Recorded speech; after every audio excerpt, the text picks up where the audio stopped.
Frères et sœurs, chers amis, bonsoir. Vous m'entendez, ça va? C'est bon, d'accord. Alors, comment allez-vous? Comment allez-vous? Vous allez bien? D'accord. Vous avez passé une bonne journée? Ben, merci à nos amis qui nous visitent, merci à tous ceux qui sont là. Merci à tous ceux qui sont connectés également sur YouTube. Et merci également pour vos prières, vos témoignages. Que le Seigneur donc continue de nous bénir. Et merci à lui pour cette semaine qui nous a permis de passer ensemble. Amen. Amen. Bienvenue donc à vous et que la paix du Seigneur repose sur vous. Alors ce soir donc, j'avais dit mercredi soir, dernier délai, rappelez-vous, pour ce livret qui accompagne ce séminaire. Alors, nous avons eu des inscriptions et bon, je me suis dit, je prends 10 en plus, on ne sait jamais. Eh bien, il ne reste que 6. D'accord, pour les retardataires, il reste que 6 livrets pour ceux qui veulent encore. Vous allez voir le frère, lui, ici, là, d'accord? Pour les 6 derniers qui restent, donc les premiers seront servis, c'est ça? Ok, d'accord. Voilà, donc merci beaucoup, frères et sœurs, pour ces moments que nous passons ensemble. Et je bénis le Seigneur pour... oui? Ah, d'accord. Je bénis le Seigneur donc pour le travail que le Saint-Esprit fait dans chaque cœur depuis samedi par rapport au message que nous partageons ici. Et je bénis Dieu déjà pour les résultats, n'est-ce pas? Amen. Que le Seigneur soit béni, frères et sœurs, parce que je sais que le Seigneur travaille et travaille bien. Amen.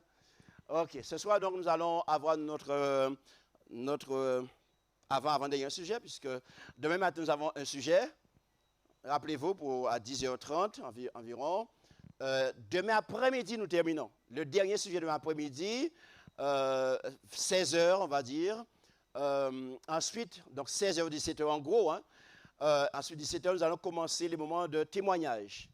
D'accord? Vous allez témoigner comme vous avez vécu cette semaine. Et ce sera un moment aussi, si vous avez des questions à me poser, donc nous allons également changer. Et 18h, donc, nous allons clôturer, n'est-ce pas, ce séminaire par la grâce de Dieu. Ça vous va comme ça, c'est bon? D'accord, ok. Donc, nous y allons. Donc, le message de ce soir, frères et sœurs, est la suite de mardi, de mercredi. Nous verrons demain également la suite, puisque nous sommes en train de voir maintenant les solutions. Alors, le titre du sujet de ce soir, Dieu a un regard positif sur toi. Donc, il faut apprendre à se voir comme Dieu nous voit. Alors, je pose la question ce soir-là. Est-ce que nous sommes conscients que Dieu a un regard positif sur moi? Vous êtes sûr de cela? On n'aurait pas dit, hein? Vous êtes sûr? En tout cas, peut-être s'il y a des doutes encore par rapport à tout ce que nous avons déjà vu, j'espère que ce soir, il n'y en aura plus. En tout cas, demain matin. Ouais, j'espère qu'il y en aura plus, frères et sœurs, et que vraiment, nous allons être vraiment des nouvelles personnes par la grâce de Dieu après cette semaine. Je bénis Dieu pour cela, frères et sœurs. Quel regard que Dieu donc a sur nous. Alors, comment pensez-vous que Dieu vous regarde? Là où vous êtes, quelle que soit votre histoire, hein, comment pensez-vous que Dieu vous regarde? C'est important, frères et sœurs, puisque ma deuxième, ici, là, notre diapo, notre image de Dieu influence notre image de nous-mêmes. Ça veut dire quoi? Ça veut dire que si je crois que Dieu est toujours déçu de moi, aïe, aïe, aïe, aïe, aïe, je finirai moi-même par être déçu de moi. Oh. Voilà pourquoi c'est important la question que j'ai posée. Est-ce que nous sommes conscients? Quel regard que Dieu a sur moi? Comment je vois le regard de Dieu sur moi? Comment je l'interprète? Vous voyez, c'est très important. On est en train de parler de sujets pratiques, concrets. Et je répète que je rencontre constamment, moi, par rapport aux chrétiens que je rencontre, que j'accompagne. Il y a des gens qui me disent, mais je sais que Dieu ne m'aime pas, il est déçu de moi. Et qui ne sont pas convaincus que Dieu leur a pardonné par rapport à leurs blessures et à leur passé. Écoutez-moi, frères et sœurs, si j'ai une mauvaise image de Dieu, comment voulez-vous que mon adoration soit agréable à ses yeux?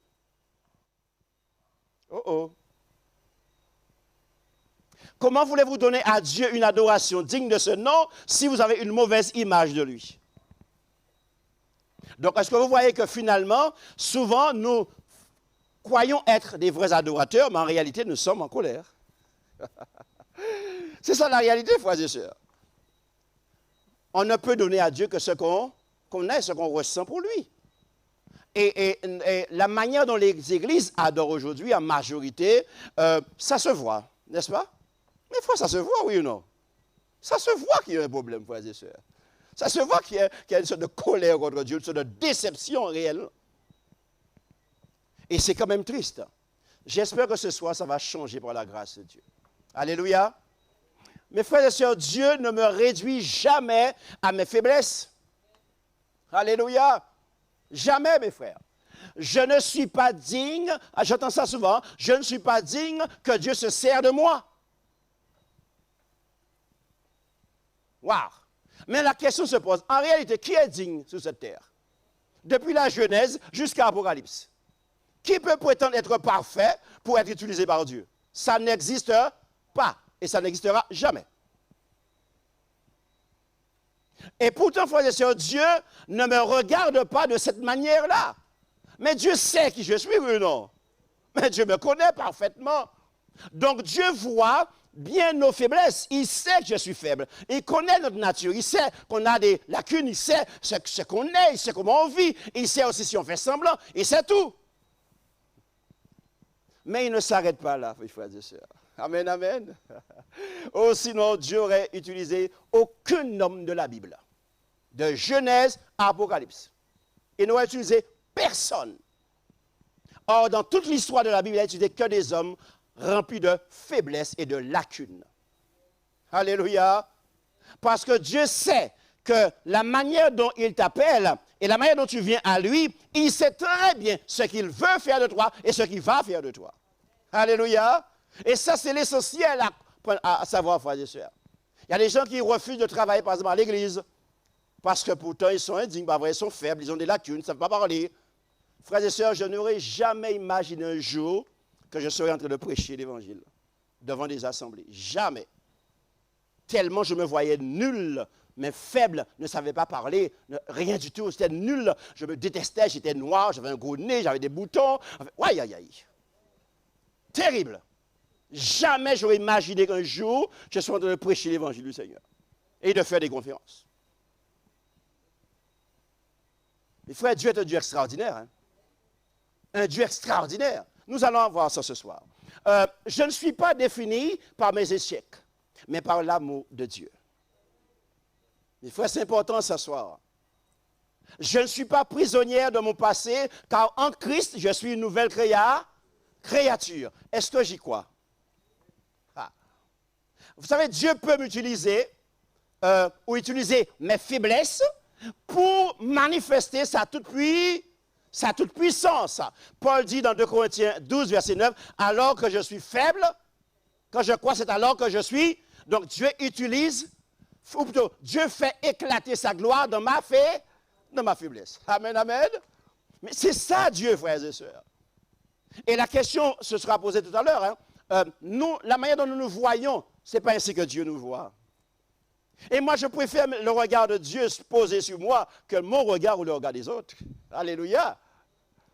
Et ça, c'est quelque chose d'extraordinaire que nous allons travailler un petit peu ce soir, frères et sœurs, parce que c'est important. Donc, ce que je suis aujourd'hui, ce n'est pas ce que je serai demain. Oh oh! Ça vous va comme ça ou pas? Est-ce que nous y croyons déjà? Waouh! Vous voyez pourquoi je vous ai parlé le regard que j'ai sur moi? Puisque si je me dis constamment, parce qu'on me l'a toujours dit et je l'ai cru, que je suis nul, je ne pourrais rien faire de bon, alors là, j'aurais un problème.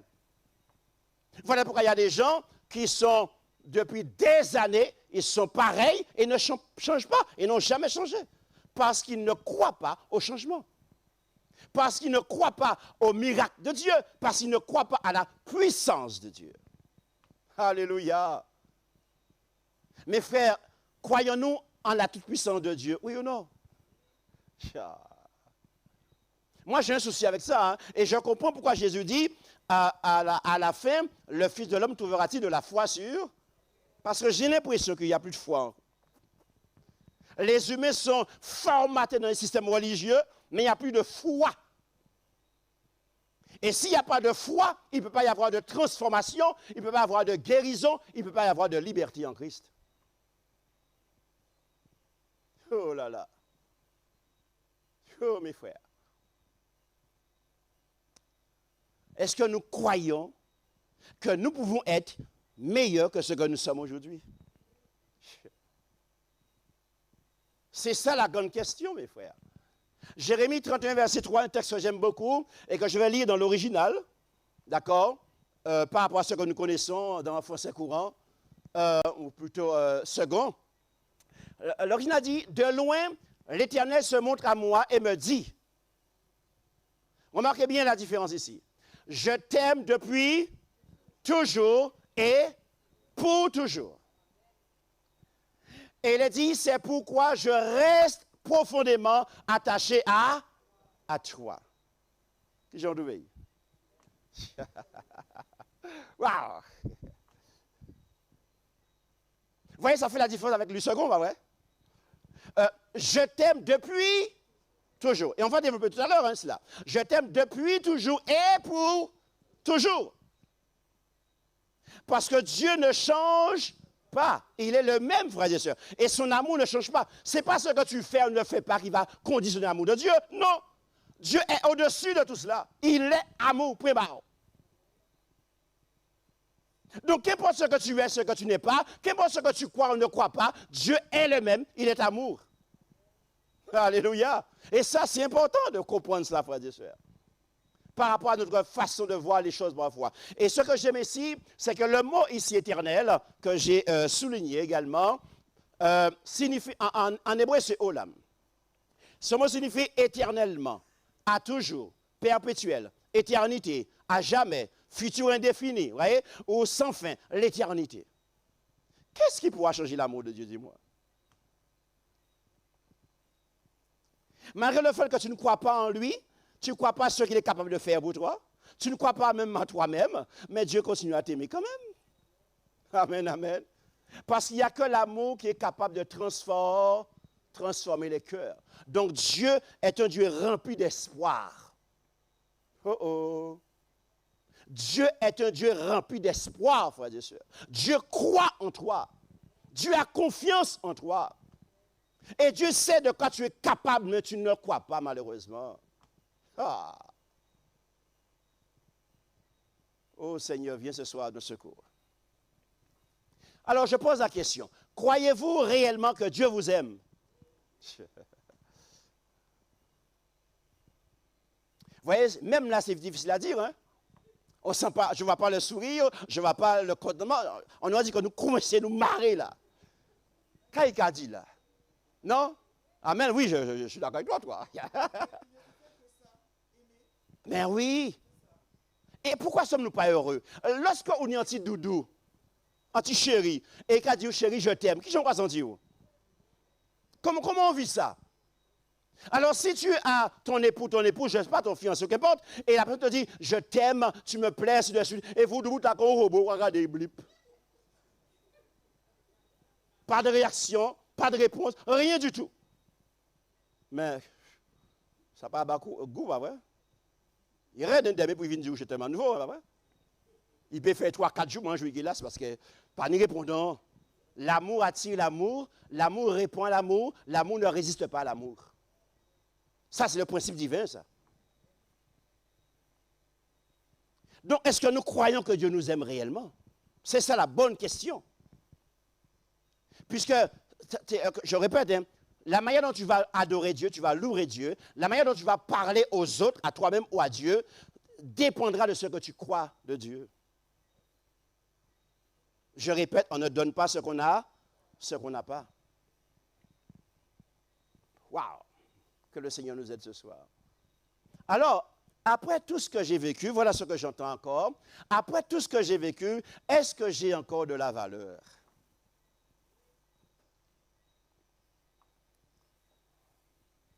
Qui n'a pas connu des blessures ici? Tout le monde n'a pas, ouais? Blessures, injures, humiliations. On a connu des choses difficiles dans la vie, oui ou non? D'accord.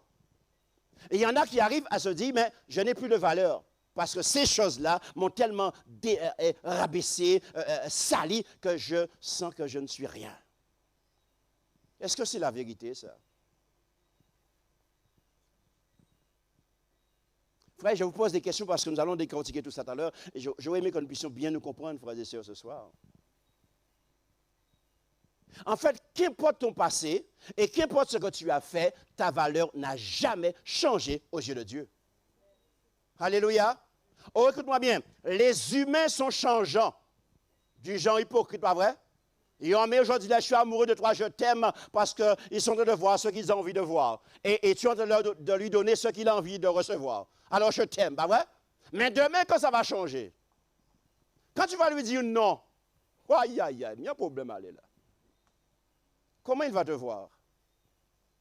Quand demain tu vas le décevoir, comment il va te voir? Est-ce qu'il va te dire je t'aime de la même manière?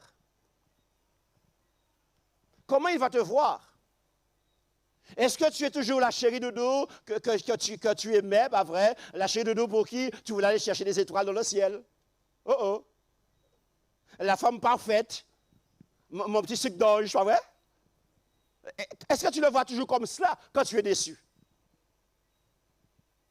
Quand il t'a fait, ouais, t'as fait de la peine. Est-ce qu'elle a toujours de la valeur à tes yeux? La question se pose. Est-ce que sa valeur a diminué à tes yeux? Frères et sœurs, les blessures changent notre histoire, je l'ai déjà dit ici. Mais elles ne changent pas ma valeur. Parce que ma valeur m'a été donnée par Dieu, le Dieu d'amour, le Dieu de l'éternité. Alléluia. Ça fait la différence. Donc ça veut dire que les blessures n'ont aucun pouvoir, sinon le pouvoir que je lui donne. Mais elle n'a aucun pouvoir de changer ma valeur devant Dieu. Mais est-ce que nous y croyons tout cela, frères et sœurs? Et c'est important pour moi cette semaine de réflexion. Qu'est-ce que nous croyons? Moi, ça me fait réfléchir. Vous connaissez l'histoire du billet froissé? Oui, ça vous dit? Alors, on raconte l'histoire d'un prédicateur qui un jour prêchait, et puis il a pris un billet de 500 €. Oh, c'est beaucoup ou pas? Wow, ça m'aurait fait du bien ce soir. Aïe, aïe, aïe. Ah oui, ça m'aurait fait du bien pour m'arranger ma voiture, ouais. Voilà, 500 €. Il a pris 500 € et il a froissé le billet, froissé même tout, il a tout neuf. Mais froissé. Et puis, il a mis ça à terre. Il a piétiné le billet. Et puis, il a posé la question à l'Assemblée. Qui veut ce billet? Les gens ont répondu, moi. Il a pris le billet, il a craché dedans. Et il frassait, il mâchait sur. Qui veut ce billet? Les gens disent, moi. Frères et sœurs, dans quel état se trouve le billet? Dites-moi. Frassé, sali, crachat, piétiné, pas vrai, donc impropre, si on veut dire, ça, et tout ce que vous voulez. Pourquoi les gens veulent le billet toujours? Pourquoi? Par rapport, alléluia, sa valeur n'a pas diminué. Ça reste toujours un billet de 500 €. Il n'est pas venu 10 € en d'un seul coup, hein? Ça reste 500 €. Oh. Alors, quel rapport avec nous ce soir? Le rapport avec nous est très, très important. Pourquoi? Plusieurs fois dans votre vie, vous serez froissé, ou vous avez été, qu'importe, froissé, rejeté, souillé, piétiné par les gens et par les événements. Et vous aurez l'impression que vous ne valez rien du tout. Mais en réalité, frères et sœurs, votre valeur n'aura pas changé dans le nom de Jésus. Alléluia. Et ça, c'est important. J'ai parlé beaucoup de le regard que nous avons sur les autres, le regard que nous avons sur nous-mêmes. Comment nous voyons l'autre quand il m'a blessé? La valeur d'une personne ne tient pas à ce qu'elle fait ou ne fait pas, mais à ce que Dieu pense et dit de lui. Ça fait toute la différence, frères et sœurs. Je vous ai dit que les gens sont libres de vous froisser, de vous souiller, de vous piétiner, de vous faire du mal, de vous critiquer. C'est leur liberté, malheureusement, et leur choix. C'est les conséquences de leurs blessures et de leurs souffrances. Mais cela ne doit pas vous toucher, vous déstabiliser et vous détruire dans le nom de Jésus. Alléluia. Et ça, c'est capital, frères et sœurs. Parce que vous savez ce que vous valez aux yeux de Dieu. Et il vous a déjà dit comment il vous considère. Donc, qu'est-ce qui est important? Le regard des autres ou le regard de Dieu sur toi? Oh.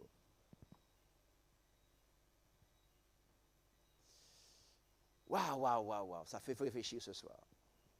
Mes frères, les critiques peuvent blesser, mais ne peuvent pas vous diminuer au nom de Jésus. Qu'importe ce que vous allez faire, ce que vous n'allez pas faire, vous serez toujours critiqué par quelqu'un, au moins quelqu'un. Les humains ne peuvent pas ne pas vouloir critiquer son prochain. C'est dans son âme, dans son être. Et si Jésus-Christ, par son esprit, ne descend pas pour arracher ce germe-là en toi, là, tu vas pourrir la vie des autres constamment par ta bouche. Donc vous serez critiqué. Vous serez jugé. Ça fait partie de la vie. Dans ta famille, par ton époux, ton épouse, tes parents, tes enfants, les dirigeants d'église, les membres d'église, le voisin, le patron, dans la rue. Mais ça ne doit pas changer votre valeur aux yeux de Dieu. Alléluia. Et n'oublie pas, tu es ce que tu crois. Donc si tu crois que tu as de la valeur aux yeux de Dieu, en dépit de ce que tu vis, de ce qu'on te fait vivre, en dépit de ce que les autres disent, si tu crois que tu as de la valeur aux yeux de Dieu, alors tu vas vivre comme une personne qui a de la valeur aux yeux de Dieu. Donc tu resteras stable et non ébranlé. Alléluia. Et tu vas continuer ton chemin dans le nom de Jésus. Aïe, aïe, aïe. Combien de personnes ont abandonné parce qu'ils ont reçu des critiques, par exemple? Des insultes. Ils ont abandonné, ils ont tout laissé tomber. Ils ont donné du pouvoir à la critique, du pouvoir à la personne qui critique. Mais de quel droit donnez-vous du pouvoir aux gens sur vous, frères et sœurs?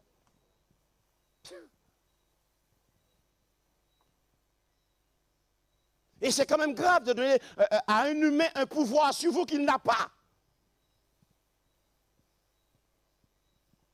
Comment pouvez-vous donner du pouvoir à une parole dite sur vous, alors que vous savez que ce n'est pas vrai? Oui.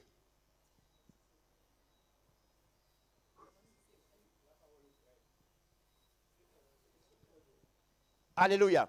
Quand la parole est vraie, ce qu'on a dit sur moi est vrai, la personne qui sait la chose vient, comme dit Matthieu 18, vient te voir toi. Et pour te dire ce qu'il a à te dire devant toi. Et soit doit rester entre Dieu, toi et la personne, point barre. Dossier classé, c'est fini. Fini. Maintenant, il arrive qu'il y a des gens qui sont lâches, qui aiment ça, faire du mal aux gens, critiquer les gens. Maintenant, qu'est-ce que je fais quand j'ai entendu ça? Il y a des fois, je dois réagir. Il y a des fois, il ne faut pas réagir. Ça dépend, toujours. Maintenant, ce qu'on dit de moi est vrai. Je dis vrai, hein? Mais moi, vrai. D'accord? Je dois m'organiser quelque part, par la grâce de Dieu, pour faire en sorte de changer ma vie. Oui. Quand les gens disent du mal de vous, ce n'est pas ce que Dieu demande, ni ce que Dieu veut, mais il le permet.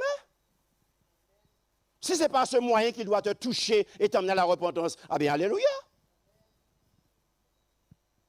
Il y a tout un travail psychologique derrière cela, hein, tu vois, d'accompagnement. Oh. Demain après-midi, c'est le moment des questions, on verra ça, si vous voulez aller plus loin. D'accord? OK, on va avancer, frères et sœurs. Donc, les critiques peuvent, je disais, me blesser, mais ne doivent pas diminuer ma valeur aux yeux de Dieu. Dieu ne m'aime pas plus quand je réussis, ni moins quand j'échoue. Dieu voit plus loin que mon présent. Ce n'est pas pour rien qu'il te dit, si tu as péché, viens vers moi et confesse-toi. Moi, je ne m'arrête pas à ce que tu as fait. Je m'arrête à comment tu vas prendre conscience de ce que tu as fait, tu vas te confesser, et est-ce que tu es prêt à me laisser te transformer pour devenir meilleur? Et ne pas refaire les mêmes choses constamment. Ça, c'est Dieu. Donc, il y a une évolution, il y a une progression en toi. Alléluia. Donc, l'acte que tu as posé aujourd'hui, lui, Dieu voit déjà plus loin. Il sait qu'il va mettre en toi la repentance, tu viendras lui demander pardon. Il va te pardonner et il va te construire une personnalité à sa gloire. Amen, amen. On va voir ça tout à l'heure, vous allez voir. Qu'est-ce qui s'est passé pour Paul, par exemple? Il y a des choses extraordinaires dans la Bible, hein? On va y aller. J'aime l'image au tableau. Mon épouse aime beaucoup les plantes. Ma mère également aimait beaucoup les plantes. Et je sais que les femmes aiment beaucoup les plantes, surtout les roses. Ici, là, je me suis dit que Dieu voit en moi ce que je ne vois pas encore. C'est pour ça qu'il est Dieu. Et moi, je vous dis que ici, on a un bouton de rose prêt à éclore. OK? Et je vous dis que j'aime cette image. Pourquoi? Parce qu'elle évoque quelque chose qui est déjà... quelque chose qui est déjà vivant, frères et sœurs. Mais qui n'a pas encore révélé toute sa beauté. Bon Dieu, bon tout bonnement. Dieu nous parle déjà à travers la nature. Frères et sœurs, c'est exactement ce que Dieu voit en chacun de nous. Amen, amen. Wow. Est-ce que nous y croyons, frères et sœurs?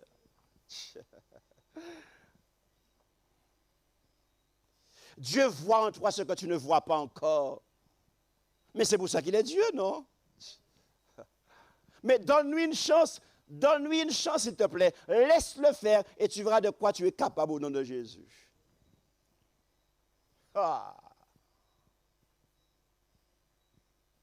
C'est pour ça que je pose la question, comment nous voyons Dieu? Dieu t'a connu avant ta naissance. Est-ce que tu le sais? Est-ce que tu le sais?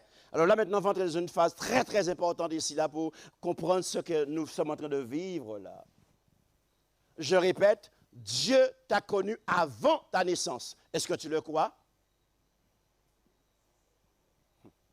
Que vos parents aient ou n'aient pas voulu vous avoir, sachez que Dieu a décidé de vous envoyer sur la terre. Amen. C'est Dieu qui donne la vie. C'est Dieu le créateur. Tes parents n'est qu'un récipient, c'est tout. Hein? Que Dieu va utiliser. Donc ça veut dire que vous n'êtes pas un accident, mais vous existez pour un but. Amen, amen. Voilà pourquoi je vous dis que personne n'est inutile sur cette terre. Personne. Dieu sait pourquoi il t'a créé, pourquoi tu es venu au monde. Et il a une mission pour toi que personne d'autre ne peut faire. Et ne pourra jamais faire comme toi, tu dois le faire. Oh Seigneur, bon Dieu, bon tout bonnement, oui. Aïe, aïe, aïe. C'est quand même quelque chose d'extraordinaire. Mais je vais aller plus loin avec vous parce qu'il y a des choses à voir tout à l'heure. Jérémie 1, verset 5. Écoutez bien, avant que je t'eusse formé dans le ventre de ma mère,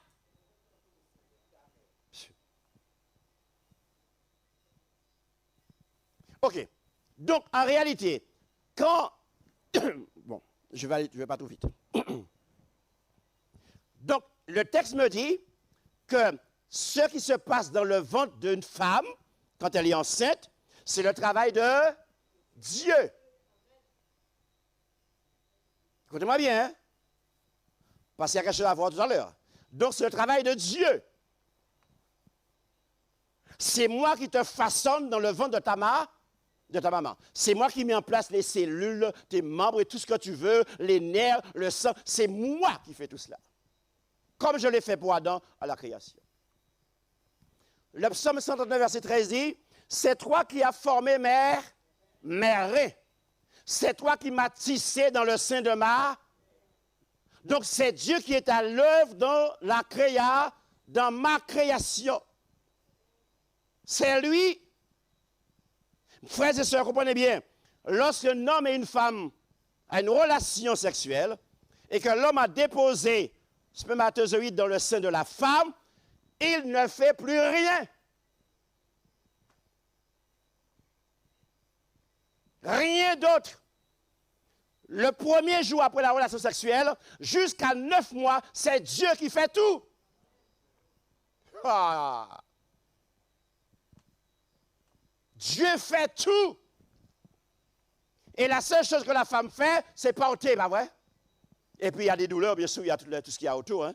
Mais Dieu lui donne la force de supporter ça, pas vrai? Et le job de l'homme, c'est d'entourer la femme, l'encourager, la soutenir pour qu'elle puisse mettre au monde dans les meilleures conditions l'enfant de Dieu. Ah. Verset 16. Quand je n'étais qu'une masse informe, tes yeux me voyaient. Et David dit, tu connaissais déjà tous les jours qui m'étaient destinés. Waouh, waouh, waouh, waouh. Les frères, ça belle tout bonnement, ça. Hein?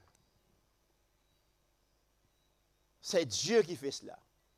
Maintenant, j'aimerais donc te dire ce soir que le fait que vous soyez sur la terre prouve que vous êtes né champion depuis votre naissance au nom de Jésus. Oh, oh. Oh, ça pas tant, non? Ça pas tant, même.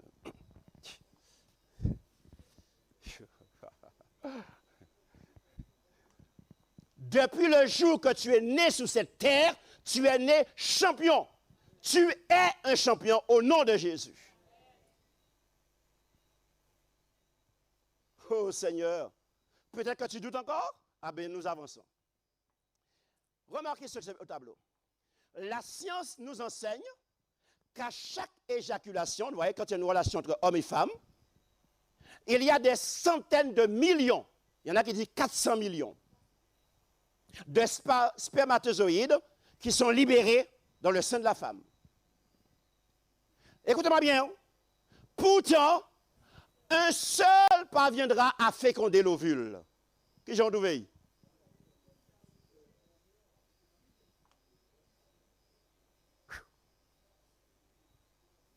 Donc écoute-moi bien. Le fait que vous soyez ici ce soir signifie que dès votre conception, vous avez remporté la première course de votre existence au nom de Jésus. Ah, papi, une tête si mal. Oh Seigneur, merci. Dieu est magnifique, mes frères et sœurs. Tu n'es pas là par hasard. Tu es un champion parce que tu as remporté la victoire sur les 400 millions. Et tu es là ce soir au nom de Jésus. Tu dois remercier Dieu, bénir Dieu et louer Dieu au nom de Jésus. Parce que tu n'es pas là par hasard. Dieu a quelque chose à faire avec toi. Béni soit donc le Seigneur au nom de Jésus. Est-ce que tu comprends pourquoi je te dis que tu es un champion déjà? Et que Dieu te voit déjà comme un champion, comme Gédéon. Il se voyait faible et Dieu le voyait comme un héros. Ah ouais? Demain, on verra le cas de David, parce que c'est très intéressant. Donc, Dieu ne crée jamais par hasard, frères et sœurs. Le hasard n'existe pas pour Dieu. Chaque vie répond à un projet. Chaque personne possède une raison d'exister devant la face de Dieu. Donc, comprends-moi bien. Parce que si tu ne comprends pas ça ce soir, et c'est normal que ta vie est perturbée parce que les humains, ta maman, ton papa, ça dépend, hein, tati, tonton, un enseignant, un dirigeant, qu'importe, t'a dit ou peut te dire le contraire de ce que je te dis là. Que tu es inutile, que tu ne sers à rien, tu n'as pas ta place sur la terre. J'entends même des gens dire aux gens, eh bien, allez suicider ou c'est via hack. Oh Seigneur Jésus. Oh, ya, ya, ya, ya, ya, ya. Nous sommes là pour réfléchir cette semaine, je vous l'ai dit, hein, n'est-ce pas? Si tu ne comprends pas ça ce soir, c'est normal que tu aies une vie triste et misérable. Et que tu ne peux pas être un vrai adorateur, non plus du Seigneur Jésus, parce que tu ne crois pas ce que tu es et ce qu'il dit que tu es. Oh là là là là là là là. Et voilà pourquoi les êtres humains, je vous l'ai dit, ils sont remplis de blessures. Et c'est leurs blessures qui contrôlent et dominent leur vie. Et non pas la parole de Dieu. Et les chrétiens, une partie bien sûr, eh bien on voit le résultat de leur vie, leur adoration, leur relation avec leur époux, leur épouse, leurs enfants, leurs parents, les frères et sœurs, les dirigeants. Oh là là là là. Qui es-tu donc ce soir? Dieu m'a voulu et il a aussi prévu une destinée pour moi. Amen. Jérémie dit, je connais le projet que j'ai. Moi, ce que j'aime, Dieu dit, je connais. Et Jérémie dit, on a vu tout à l'heure là, et de le psaume, Dieu m'a tissé et il a un projet de vie pour moi. Et Jérémie confirme, je connais le projet. Frères et sœurs, il n'y a pas d'injustice chez Dieu. Il n'y a pas de méchanceté chez Dieu. Dieu ne peut pas faire en sorte que tu puisses venir sur la terre et ne rien faire et ne servir à rien du tout. Ce n'est pas vrai. Dieu ne peut pas faire une telle bêtise. Donc voilà pourquoi même si tes parents t'ont dit cela, même si on te l'a dit au travail, qu'importe, il ne faut pas croire ce qu'on a dit de toi, ce qu'on a dit sur toi. La vérité vient de Dieu. Et c'est la vérité qui a franchi au nom de Jésus. Alors, qui es-tu ce soir? Comment tu te vois ce soir? Qu'est-ce que tu crois ce soir? La parole de Dieu ou alors les hommes? Oh, c'est important cela, frères et sœurs. Dieu ne m'appelle pas parce que je suis capable. Je deviens capable parce qu'il m'appelle au nom de Jésus.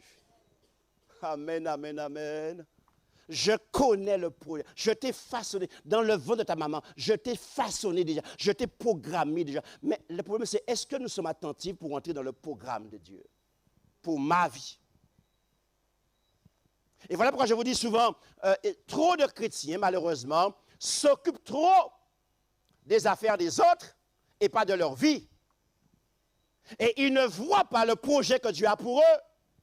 Ils ne voient pas la victoire que Dieu a pour eux, les miracles et les richesses que Dieu a pour eux. Parce qu'ils sont occupés ailleurs à autre chose. Oh Seigneur, aie pitié de nous ce soir.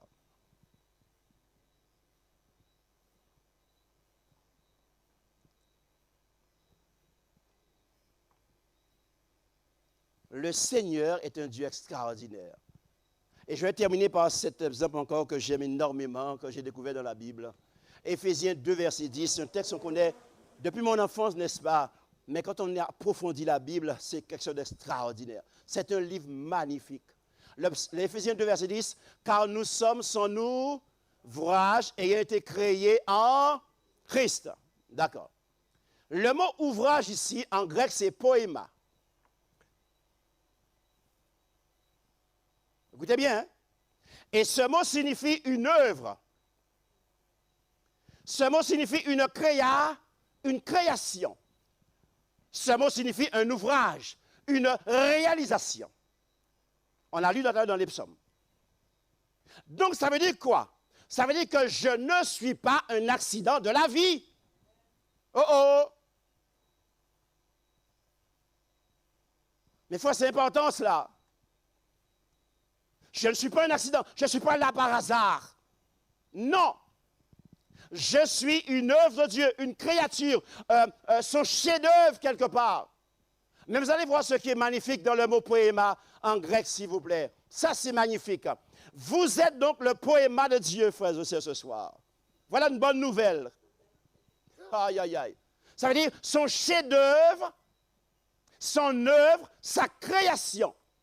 Et vous savez, le mot poème, que nous connaissons en français, vient du mot poéma en grec. Amen, amen, amen, amen. Ça veut dire quoi? Ça veut dire que votre vie est le poème que Dieu compose pour manifester sa gloire aux yeux de l'univers et du monde. Que j'ai oublié, frère.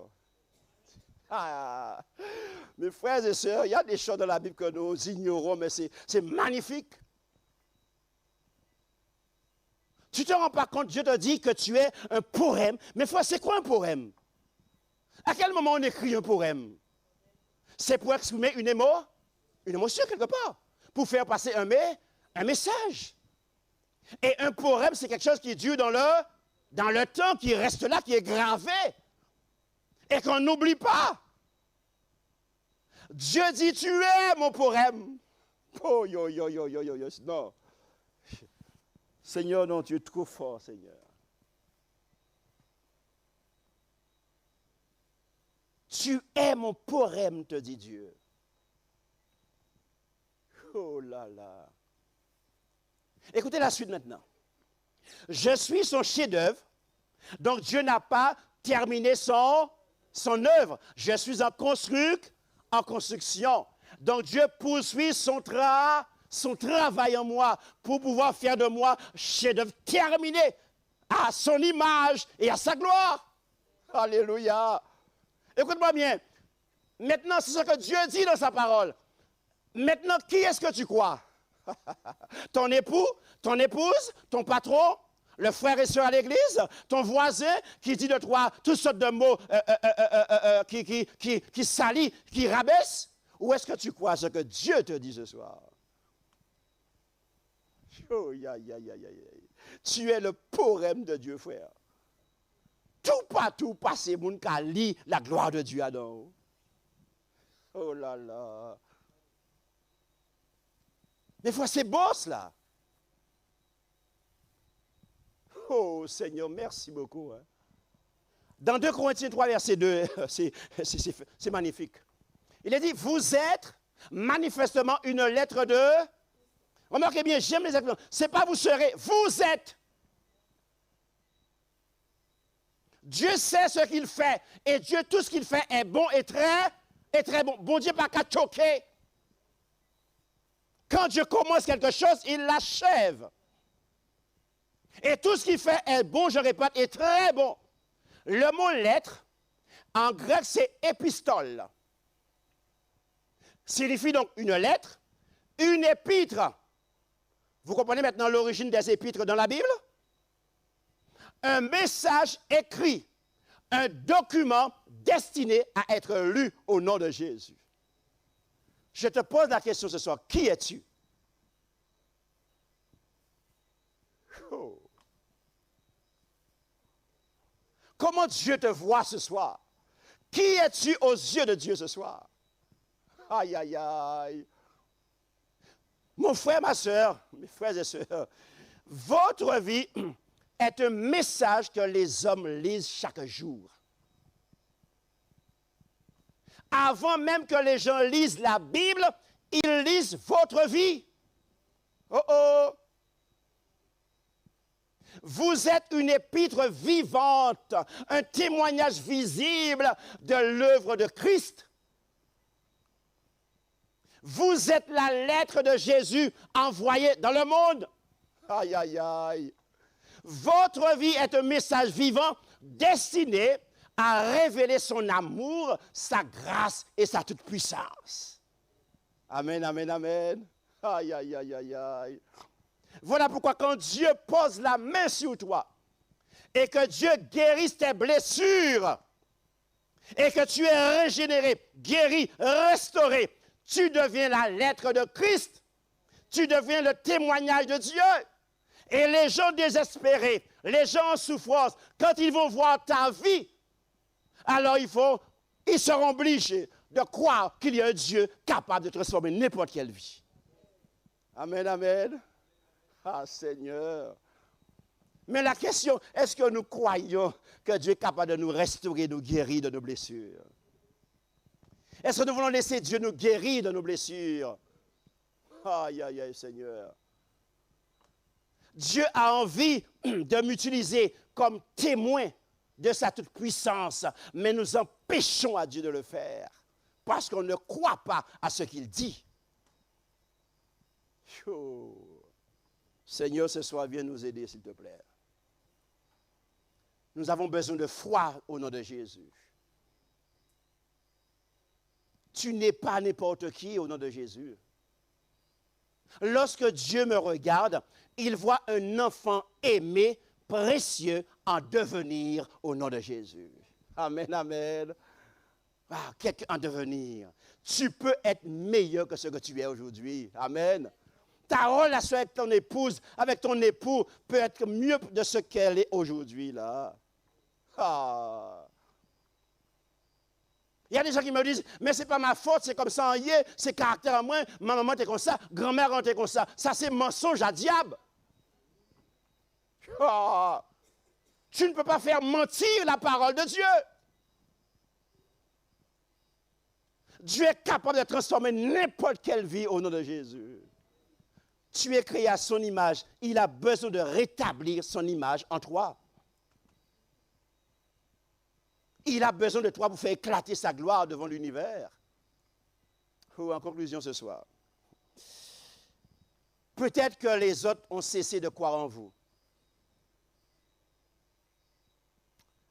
Peut-être que vous-même avez cessé d'y croire. Mais Dieu, lui, il continue de voir en vous ce que sa grâce est capable d'accomplir dans le nom de Jésus. Amen, amen, amen. Oh Seigneur. Ouais, mes frères, si Dieu ne se révèle pas à moi pour comprendre ces paroles et l'accepter, l'appliquer dans ma vie, comment voulez-vous que notre vie change? Comment voulez-vous que l'Église change? Comment voulez-vous que les familles, les foyers changent? Nous ne croyons pas en Dieu, mes frères et sœurs. Réellement. On ne fait pas confiance à la parole de Dieu réellement. Tout est possible à celui qui croit. Alléluia. Ce soir, donc, je termine, mes frères et sœurs. Et j'aimerais vous inviter ce soir à croire ce que Dieu dit de vous. Vous n'êtes pas obligé de me croire en moi, mais au moins croyez ce que Dieu dit de vous. Comment il vous voit, comment il vous décrit et ce qu'il veut faire de vous. Ah. Si seulement on croyait en Dieu, on avait la foi et on laissait Dieu nous transformer, j'imagine vraiment comment serait le monde, frères et sœurs. Et entre guillemets, quelque part, nous sommes quelque part aussi coupables de la situation du monde parce qu'on ne répond pas à notre mission. On parle de Dieu, mais on ne connaît pas assez Dieu. Il n'y a pas de miracle, il n'y a pas de vie dans ma vie, il n'y a pas de changement. Comment je veux être un témoignage pour les autres? Pour les attirer à moi. Nous voulons attirer les gens à notre religion, mais rien ne change. Les gens ont besoin d'être attirés par Christ, car c'est lui qui transforme les vies. Alléluia.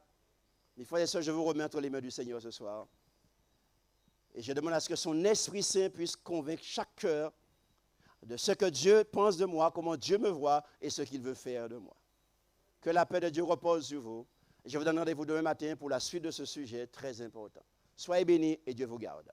Amen. Notre Père, notre Dieu, merci, merci infiniment pour ton amour, ta paix et ta grâce. Notre Père, merci pour tout ce que tu nous as appris ce soir au nom de Jésus. Notre Père, nous avons besoin de toi plus que jamais. Nous avons besoin que tu puisses venir nous convaincre par ton Esprit Saint. Quel regard que tu poses sur nous, comment tu nous vois et qu'est-ce que tu es capable de faire pour nous transformer à ton image. Tu sais, notre Père, notre Dieu, que nous pouvons être, je dirais, mieux que ce que nous sommes aujourd'hui. Et je sais que tu as commencé une œuvre. Et je sais que tout ce que tu commences, tu l'achèves toujours. Oh, souvent le problème, c'est que nous te résistons et nous t'empêchons de réaliser ton œuvre en nous pour qu'on puisse être réellement ce chef-d'œuvre que tu veux, cette créature. Oh Seigneur Dieu, s'il te plaît, je te demande au nom de Jésus de venir, de briser la résistance que nous avons en nous. Nous te résistons et nous t'empêchons de réaliser ton œuvre. Viens briser cette résistance, au nom de Jésus. Et mets en nous l'humilité, la sagesse, l'intelligence pour te laisser faire parce que personne ne fera mieux que toi. Donne-nous la foi pour croire cette parole et pour te laisser nous façonner à ton image au nom de Jésus. Ce soir, nous allons nous séparer donc. Je remets chaque personne entre tes mains. Et alors que nous allons entrer à la maison, nous voulons que tu puisses nous bercer dans tes bras d'amour, que tu nous combles de tes baisers et que tu parles à nos cœurs, à nos oreilles, et que nous puissions t'entendre, Père éternel, et que ta parole puisse descendre dans nos cœurs, dans nos entrailles même, et puisse amener une transformation dans nos vies pour ta gloire. Conduis-nous, Seigneur Dieu, sur le chemin du retour par tes anges, et ramène-nous ici demain matin pour avancer, terminer ce séminaire. Merci par ce moment d'adoration de louange devant ta face bénie. Merci d'avoir entendu nos prières et de l'avoir déjà exaucé en Jésus. Et pour cela, que toute gloire, honneur et louange te soient accordées maintenant et pour l'éternité. Amen. Amen.